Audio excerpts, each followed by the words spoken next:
بسم اللہ الرحمن الرحیم۔ السلام علیکم ناظرین، پروگرام پن پوائنٹ انسائٹ میں ہوں جاوید کمینا۔ سب سے پہلے گزارش تھی کہ جن دوستوں نے ابھی تک چینل کو سبسکرائب نہیں کیا وہ سبسکرائب کر دیں۔ بات کرتے ہیں کہ تھرڈ امپائر نے اپنے کھلاڑی میدان میں اتار دیے ہیں۔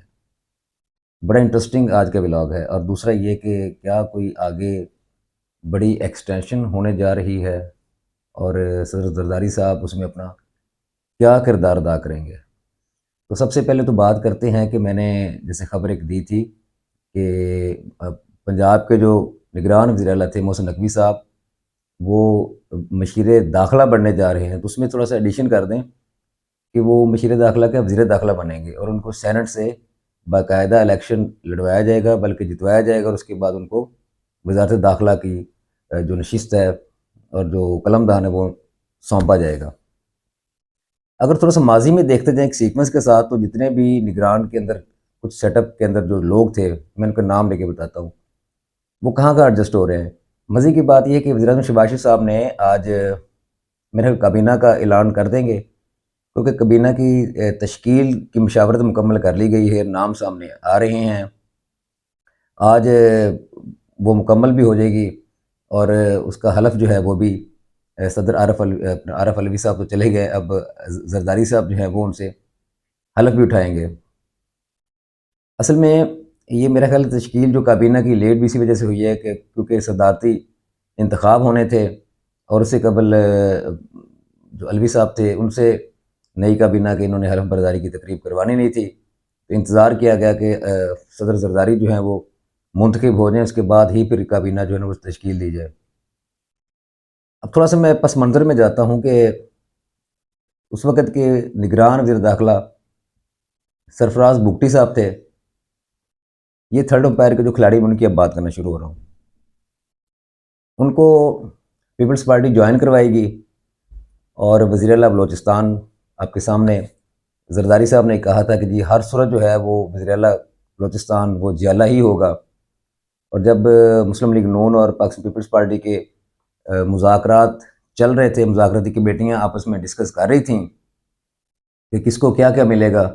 تو اس میں زرداری صاحب نے جہاں پہ آپ کو یاد ہوگا کہ کچھ آئینی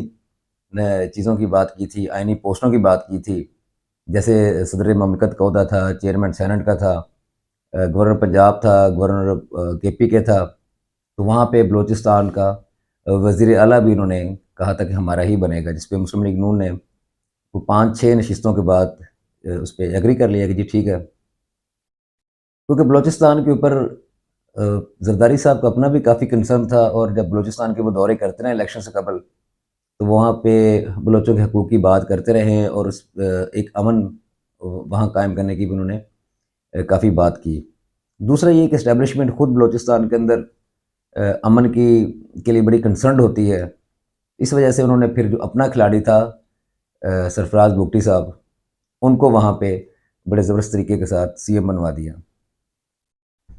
اب میں نے اسی طرح نگران وزیر اعظم سے کاکڑ صاحب ان کا بتا چکا ہوں کہ ان کو بھی سینٹ میں لایا جا رہا ہے۔ اس کے بعد اب کچھ اور بڑے مزے کے نام ہیں، جیسے اب 4 وزارتیں جو وہ بڑی اہم ہوتی ہیں: داخلہ، خارجہ،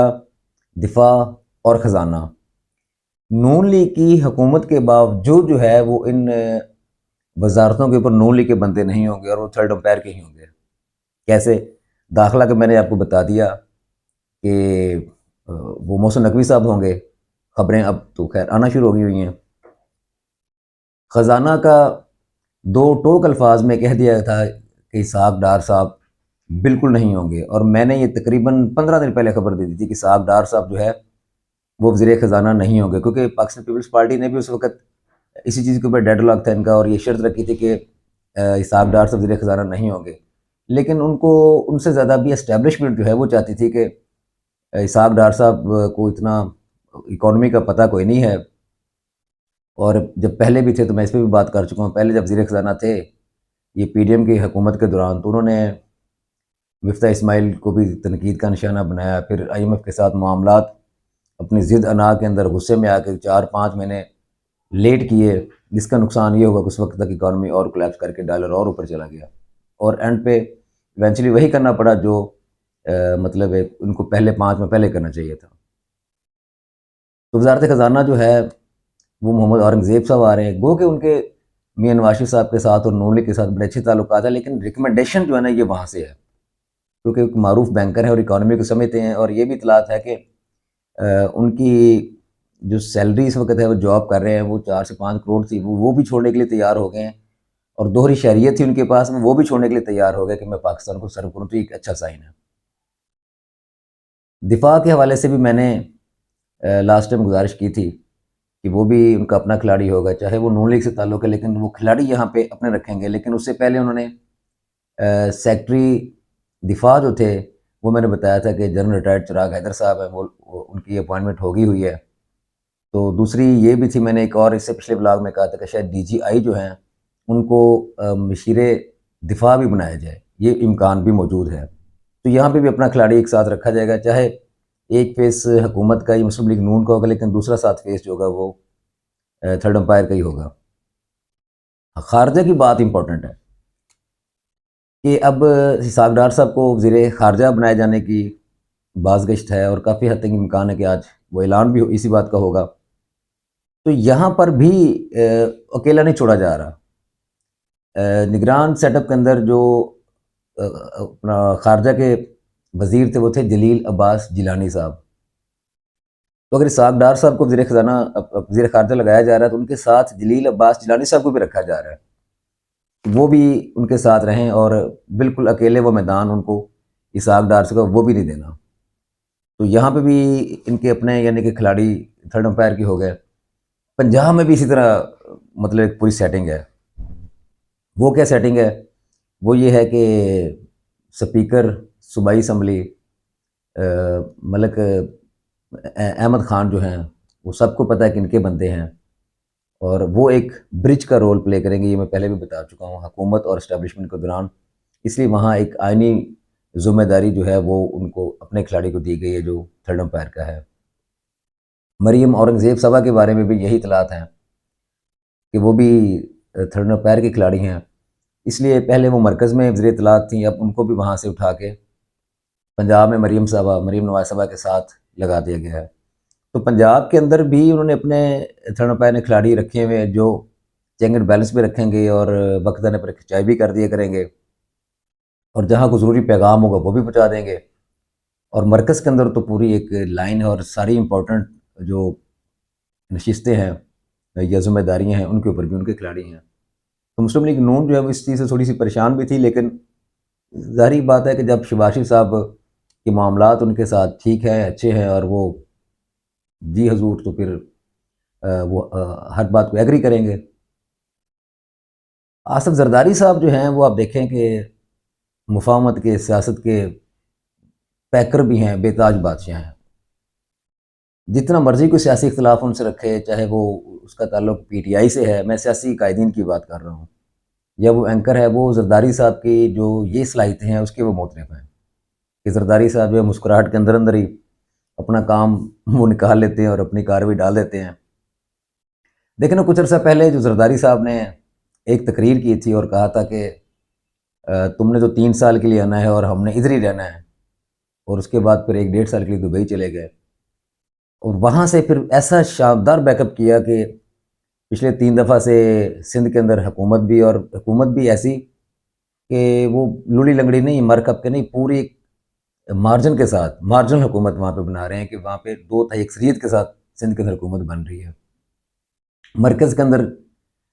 شیئر لے رہے ہیں، جیسے اب میں نے عرض کی کہ 4 صوبوں کے اندر نمائندگی ان کی ہو گئی ہے، بلکہ سینٹ کے اندر بھی ہو گئی ہے۔ کیسے؟ سندھ حکومت ہو گئی، بلوچستان کی حکومت ہو گئی، صدر مملکت ہو گئے، chairman senate Pakistan Peoples Party کا ہو گیا، اسپیکر قومی اسمبلی تو نہیں ہے، ڈپٹی اسپیکر قومی اسمبلی وہ پیپلز پارٹی کا ہو گیا، governor Punjab Pakistan Peoples Party کا ہو گیا، اور کے پی کے میں اگر وہ نمائندگی اس حساب سے نہیں تھی تو گورنر کے پی کے بھی پیپلز پارٹی کا ہوگا۔ اس وقت سارے صوبوں کے اندر نمائندگی پاکستان پیپلز پارٹی کی ہو گئی، اور وہ صرف آصف علی زرداری صاحب کی سیاسی بصیرت کی بدولت ہی ہوا ہے۔ آصف علی زرداری صاحب جو ہیں ان کو، کیونکہ وہ بھی تھرڈ امپائر کے اپنے زبردست کھلاڑی ہیں، اور میں نے عرض کی کہ ان کو اپنی اس تھوڑی سی سیاسی غلطی کا احساس ہوا جہاں پہ انہوں نے کہا تھا میں اینٹ سیٹ بجا دوں گا، اور تم نے 3 سال کے لیے آنا ہے، تو وہاں سے ایک ریورس گیئر لگا، اور اس کے بعد آپ دیکھ لیں کہ کتنا بڑا سیاسی شیر جو ہے وہ لینے میں کامیاب ہو رہے ہیں۔ میرے خیال ہے یہ خان صاحب کو چیز بھی سمجھ آ رہی ہوگی، اور مستقبل کے اندر ممکن ہے کہ خان صاحب کو بھی اس طرح کا کام کرنا پڑے کہ ان کے ساتھ کوئی معاملات سیٹل کرنے پڑیں۔ یہ بھی اطلاعات ہے کہ پاکستان پیپلز پارٹی جو ہے، آپ کو پتہ ہے وہ قدرے ان سے اگر کمپیریزن کیا جائے مسلم لیگ نون سے، تو ایک جمہوری اقدار رکھنے والی سیاسی جماعت ہے۔ جیسے کہ بلاول صاحب نے اپنی کمپین کے دوران سیاسی اسیروں کی رہائی کی بات کی تھی، بلکہ ابھی بھی بات کر رہے ہیں۔ جیسے کہ انہوں نے کہا تھا کہ عمران خان صاحب کو پورا موقع ملنا چاہیے کمپین کرنے کا، کیونکہ ان کے عوام، ان کے کارکن، ان کے فالورز ان کو پسند کرتے ہیں، ان کو پورا موقع ملنا چاہیے۔ تو یہ باتیں کسی اور جماعت نے نہیں کی، میرا خیال ہے صرف پاکستان پیپلز پارٹی کمپین کے دوران بھی کرتی رہی اور اب بھی کرتی رہی ہے۔ اور یہی وجہ ہے کہ شاید پی ٹی آئی کے جو دو بڑے عہدیدار ہیں پارلیمنٹ کے اندر، وہ آصف زرداری صاحب سے ان کی نشست پر جا کر، ان کے ڈیسک پر جا کر ملے تھے۔ اب یہ کہ آصف زرداری صاحب جو ہے وہ اداروں، مقتدرہ اور پی ٹی آئی کے درمیان کو اچھا رول پلے کر سکتے ہیں، مستقبل کے اندر یہ امکان موجود ہے۔ اور یہ ابھی افواہیں بھی گردش کر رہی ہے کہ جی ہو سکتا ہے سال ڈیڑھ دو سال کے بعد جا کر وہ پیپلز پارٹی اور پی ٹی آئی مل کے حکومت بنا لے گو، کہ ایسا اسٹیبلشمنٹ کی مرضی کے بغیر ہوتا نظر نہیں آتا۔ اگر وہ چاہیں گے تو ہوگا، اگر وہ نہیں چاہیں گے نون لیگ ٹھیک چلتی رہے گی، جو کہ شہباز شریف صاحب کا امکان یہی ہے کہ وہ ان کی منگوں کے مطابق چلیں گے، تو پھر یہ پاسبلٹی نہیں ہے، ادروائز یہ کچھ بھی ہو سکتا ہے، پاسبلٹی ہے۔ زرداری صاحب مفاہمت کروانے میں آپ کو پتہ ہے کہ وہ ایک مہارت رکھتے ہیں۔ اب بات کرتے ہیں کہ کچھ خبریں آ رہی ہیں کہ شاید آگے جا کر جو چیف جسٹس، بس اتنے میرے خیال کافی ہے، نام زیادہ نہیں لینا چاہیے، ان کو ایکسٹینشن کی بات بھی ہو رہی ہے کہ شاید 3 سال کے لیے ان کو ایکسٹینشن بھی ملے۔ گو کہ نیچے ان کے سینئر موسٹ ہیں سردار طارق مسعود جو ہیں، وہ بھی بہت کمپیٹنٹ، بہت ہی کمپیٹنٹ، ان کی اگر ہسٹری اٹھا کے دیکھ لیں تو ان کے فیصلے بہت شاندار فیصلے کیے، اور انتہائی آئینی ذہن رکھنے والے جج ہیں۔ ان کی باری تھی ویسے تو چیف جسٹس بننے کی، اور وہ بھی پاکستان کے لیے ایک اچھا شگون ہونا تھا، لیکن یہ اطلاعات آ رہی ہیں، لیکن خبر کی ابھی تصدیق نہیں ہوئی۔ میں اس کی پوری تصدیق کروں گا کہ کیا ان کو ایکسٹینشن ملنے جا رہی ہے کہ نہیں۔ اور دوسری پھر آگے جا کے نومبر کے اندر، اس نومبر میں نہیں، 2025 کے نومبر میں، یہ تو سمجھ لیں کہ مسلم لیگ نون اور پاکستان پیپلز پارٹی کا ہنی مون کا سال ہے، تو یہ بخیر و عافیت جو ہے نا وہ چلتا رہے گا۔ اگلے سال جب وہ ایک اور ایکسٹینشن آئے گی، وہ آپ خود ہی سوچ لیں، میں تو نام نہیں لے سکتا، تو وہاں پہ جا کے دیکھنا ہے کہ کیا ان کا کنسنسس ہوتا ہے کہ نہیں ہوتا۔ اگر وہاں پہ ان کا کنسنسس ہو گیا، یا وہاں سے کوئی ہوا کہ جی ہمیں چاہیے، اور کنسنسس بھی ہو گیا، تو پھر تو یہ حکومت 5 سال پورے کرے گی۔ اگر وہاں پہ پاکستان مسلم لیگ نون اور پاکستان پیپلز پارٹی کا کوئی کسی بات پہ اختلاف پڑ جاتا ہے، تو پھر جو میں نے دوسری صورت آپ کو بتائی تھی کہ کسی وقت بھی آگے جا کر کوئی سال ڈیڑھ سال 2 سال 2.5 سال کے بعد جا کر وہ بھی ان کی مرضی سے پی ٹی آئی اور پاکستان پیپلز پارٹی اکٹھی ہو سکتی ہیں، اور اس میں صدر آصف علی زرداری صاحب اپنا رول ایک دفعہ پھر پلے کریں گے۔ اگلے پروگرام تک کے لیے اجازت دیجیے، اللہ حافظ۔